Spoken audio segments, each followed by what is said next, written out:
Guys. Yo, Death Battle's back, baby. Okay, so for this one, we're gonna have Omni-Man versus Bardock. My money is on Bardock, so I think Bardock's gonna win. So what I did before this is I ran a poll to see which character you guys think would win Death Battle. So let me show the poll right about here. No, that's way. Camera, I'm looking at the camera. Right here. So you guys should see what you guys did for the poll, and let's see who's gonna win. I think Bardock is gonna win, obviously, because he's a Saiyan. He could most likely blow up a planet. If they're gonna use Xenoverse Bardock, he's 100% gonna destroy Omni-Man. Like, that's not even a competition. That battle is saved, guys, and we're here for it. Let's get into it now. This battle is sponsored by Manscaped. Oh! I was about to say, just straight to the fight? Versus Bardock. Bruh. Ostracized Viltrumite and the Doomed Saiyan. He's with Boomstick. and it's our job to analyze Their weapons, armor, and scales to find out who would win Death Battle. Welcome back, guys. Welcome back. Woof! Once greatest hero. Alongside the Guardians of the Globe, he protected the world from all manner of threats. And then, in a single day, it all went horribly wrong. Horribly wrong. Omni-Man. How Omni-Man? Who Omni-Man? Who indeed? Champion of Earth, best-selling author J.K. Simmons. Yet it was all a charade. J.K. Simmons. This murderous rampage only brought to a halt thanks to his own son. It all starts with his home planet, Viltrum, which I hear is a totally lovely utopia through brutal mortal combat. Wait, no, that came later. Viltrumites are among the most powerful. He's 2,000 years old. Universe. Even more so after they purge the weaker members of their species. Nolan. Vanguard of the Viltrumite Likes Empire, Mark, Debbie, Omni-Man writing bugs. infiltrated Earth as Heir Nolan to the Grayson, heir to the Viltrumite Empire Argo? imperial assimilation. Really? Should have been easy since he's got I think that's like spoiler for me. superpowers and he's Wait, are they gonna go with the comics? easily knocking around Because if that's the case, I'm gonna get spoiled. He can fly I'll read the comics. I only watch the show. I want to read the comics. I am a little bit spoiled in the comics, though. A couple galaxies away, give or take. I chose that, so that's not really spoiler. Two galaxies.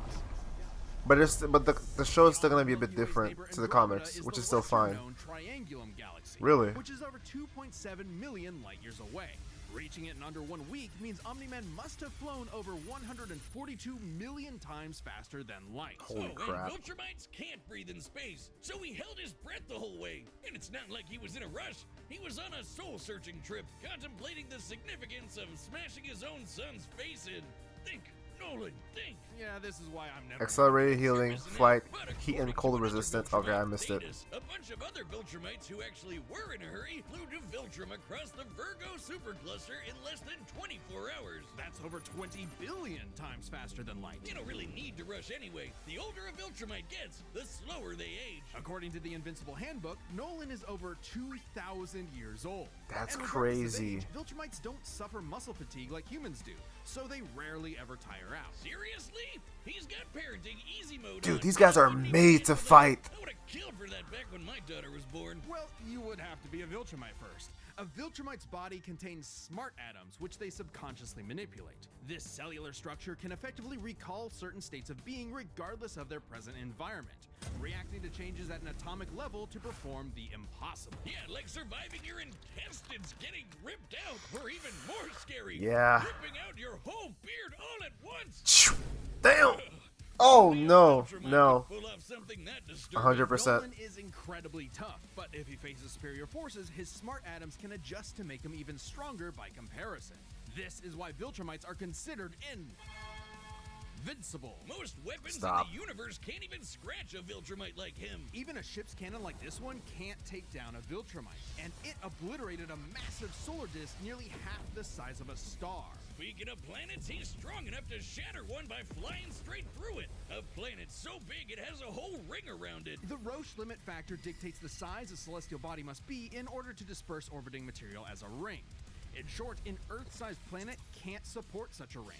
meaning this one must be much larger. And don't get me started on how the ring is actually made up of dead bodies because, No! just go read the comic. If Roche isn't doing it for you, Oh, that's messed then it also up! supports 5 moons in its orbit. I got And spoiled. even the sun is a perfect sphere, meaning its own gravity shaped it. At minimum, a moon like that must have a diameter of 600 kilometers. That's or actually 370 insane. miles. Comparing this to the planet's diameter, we can tell this world is nearly 14 times larger than Earth. Or it was before, you know, kablam. Now, Omni-Man does have his weaknesses. Monsters like Ragnar's can pierce Viltrumite flesh, and he's extremely sensitive to a specific high-pitch frequency, which can destabilize his body's equilibrium. But his real weakness turned out to be, His son. you guessed it, fatherhood. Thanks to his son, Mark, Nolan began to re-examine his perspective and his place in the universe. He settled down. So you're telling me he doesn't like his second son, Oliver? Got a new kid with his new wife, who's a bug. The bug lady. He banged a bug. Bro, Why? my iPhone. Omni-Man? How? Omni-Man? Hey, everyone deals with parenting stress in their own way. When Nolan was lecturing to Mark about how insignificant people are, Mark wasn't the only one he was trying to convince, if you catch my drift. Nolan I think I Grayson's missed my wife. real mission Yeah, isn't that was like planetary the conquest season or saving finale the innocent. of season It's to 2. discover if a violent man who can break the world can also be a good father. Godspeed, Omni-Man. Alright, Bardock, the man I'm rooting for. In the far reaches of the cosmos laid a world with a people like no other, born and raised to do just one thing. Fight. The Saiyans, a proud warrior people from the planet Vegeta, ruled by, King Vegeta. Well, narcissist punch. Exactly. Their pride blinded them to the truth of their impending doom. But perhaps one Saiyan represented the best of them, even during their waning glory days. Bardock! He's cool, he's crude, he's got a bad attitude, and if he goes apeshit, you're totally screwed. And guess what? He's father of Goku. Can we use the Oh, cannon wow, Bardock, never would've please? guessed. Right? What a girl. There you go, cannon So what does Bardock. that make Turles? Who? Ahem. Bardock was a cold-blooded killer, ruthlessly conquering planets in service to the Saiyans' true overseer, Well, this Lord says you know it's Frieza. Bardock, They so didn't just never mind. conquer planets, they wiped out every 30 living plus thing, years. leaving Frieza uninhabited rocks to sell away. Bardock Likes Guinea, was an Kakarot, his asshole. teammate. Well, Not he even actually wasn't. Raditz. Come Story on, yes has he does. evolved He cares over about years, Raditz. with multiple iterations to draw from. Including one where he's a brilliant scientist. But only one is considered officially canon.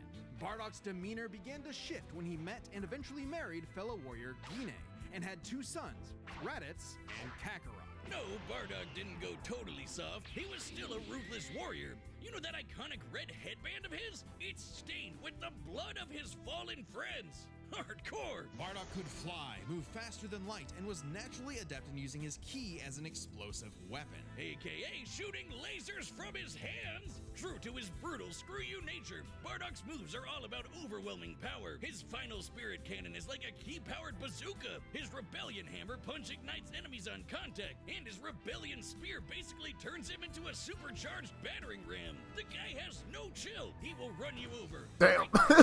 Yeah.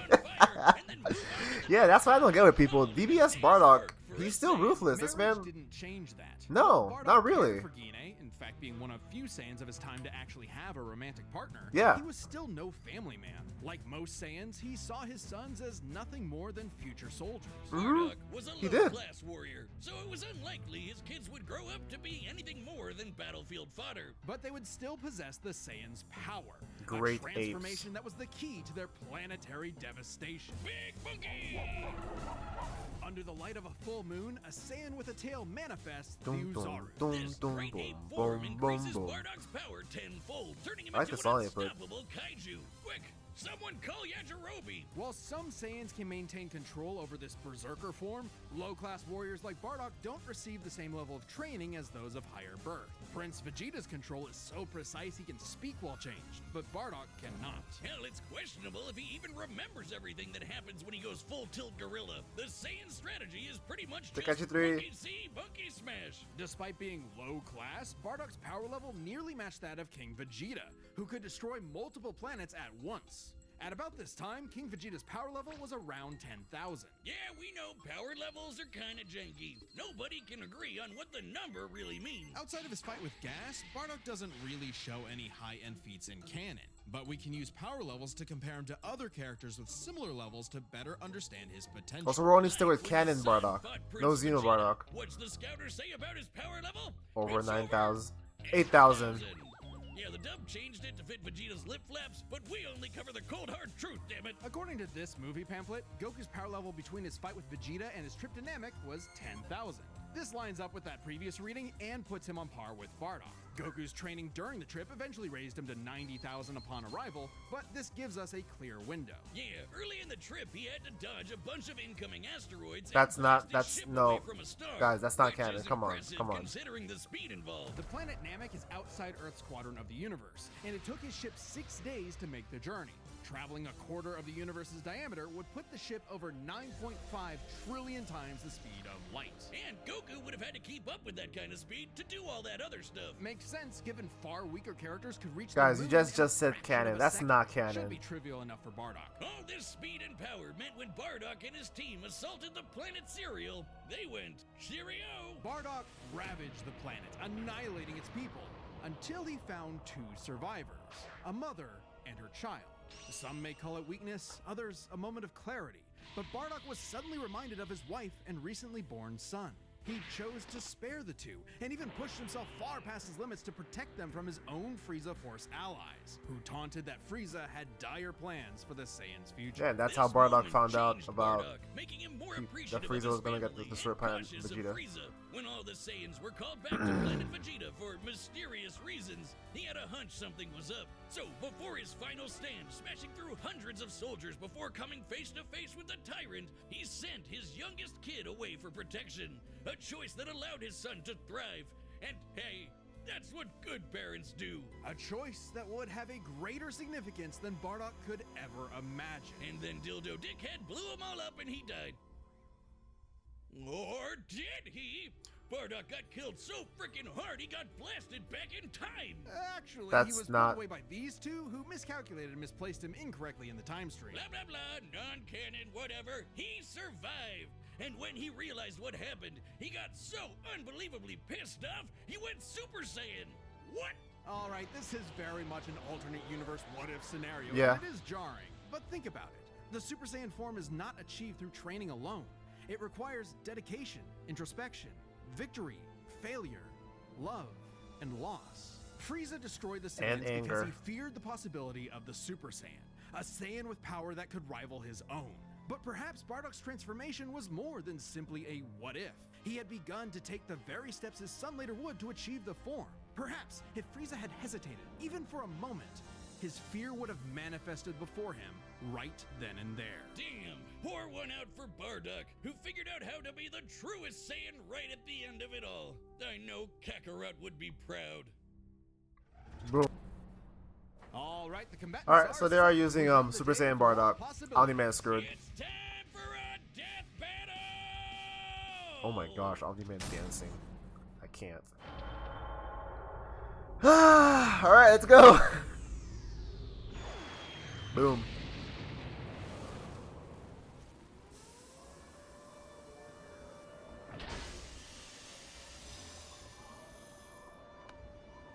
Great. Another gross bug planet. I was hoping for the DBS This clothing. planet isn't anyone's to conquer. Don't underestimate me!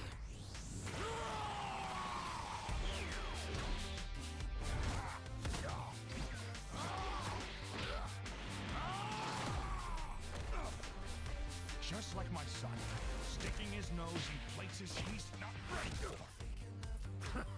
My sons would kick his ass!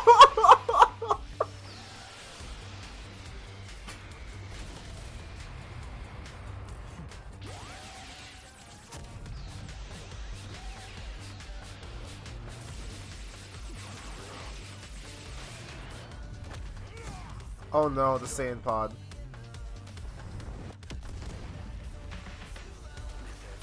Destroyed.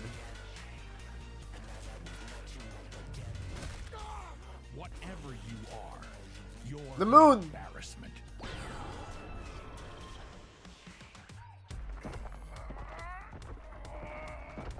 Wait till you see the real power of a Saiyan.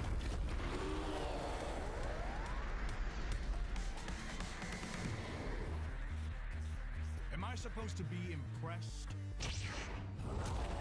They're still fast though. Holy crap. Boom! Boom! Ooh!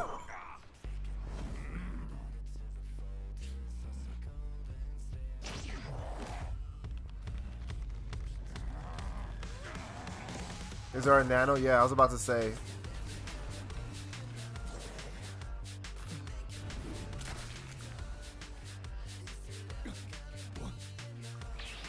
Back to normal.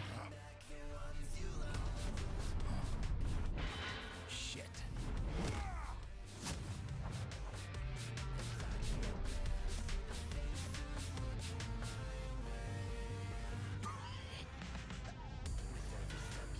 So, my sons need me. I won't let you take me from my war. Super Saiyan. Screwed. You're screwed, Nolan. No, you're dead.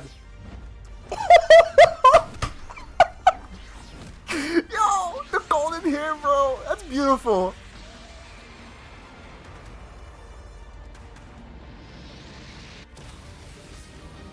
Come on, Bardock. Come on, Bardock. No. No, come on, Bardock. Please. Please.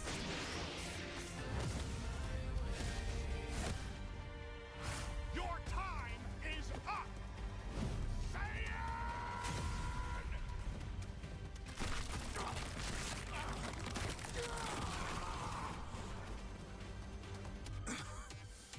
You said Saiyan. Remember it.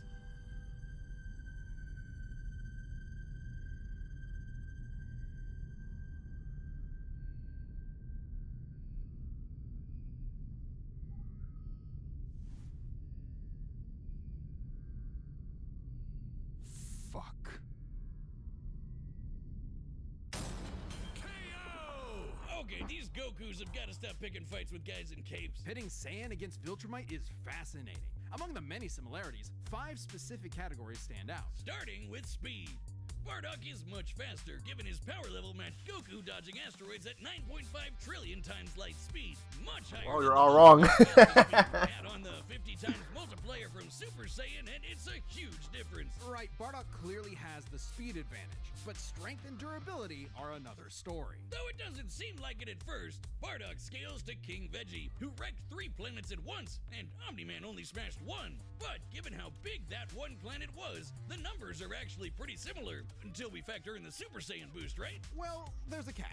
A major plot point in Invincible involves the coalition of planets admitting that their weapons cannot hurt Viltrumites. So, when their ship's cannon obliterated this gigantic solar disk, it highlighted just how tough the Viltrumites really are. This disk completely blocked the sunlight and heat between a planet and its star. And this is no ordinary planet. Its size and density are so high that its inhabitants are as strong as Viltrumites just due to living in its natural gravity.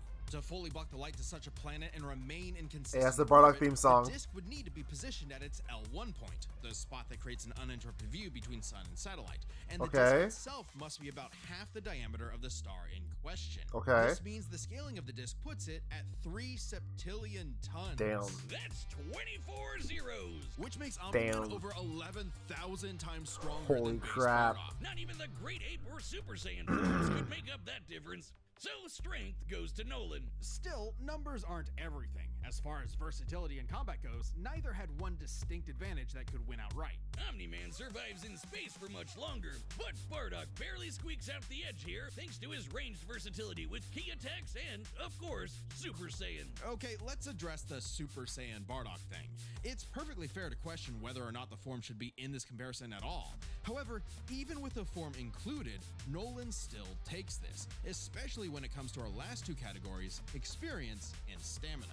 Yep. Oh no, Omni-Man's yeah, been around Omni-Man. a lot longer than Bardock. 2,000 years? For Nah, 2,000 Omni-Man got years, this. And even with Super Saiyan, Bardock's no master of the form. And without that mastery, the form drains the user's energies at an increased rate.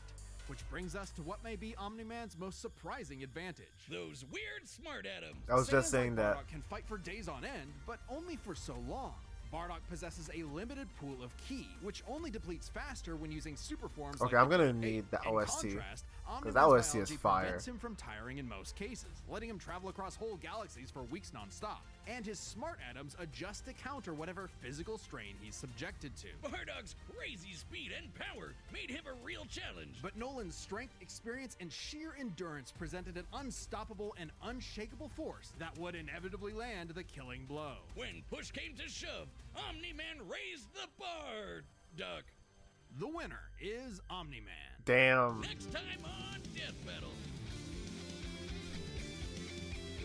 Ooh, Joker versus Dio.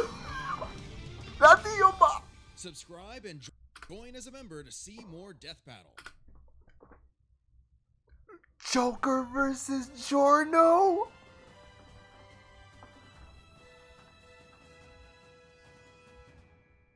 Oh my god.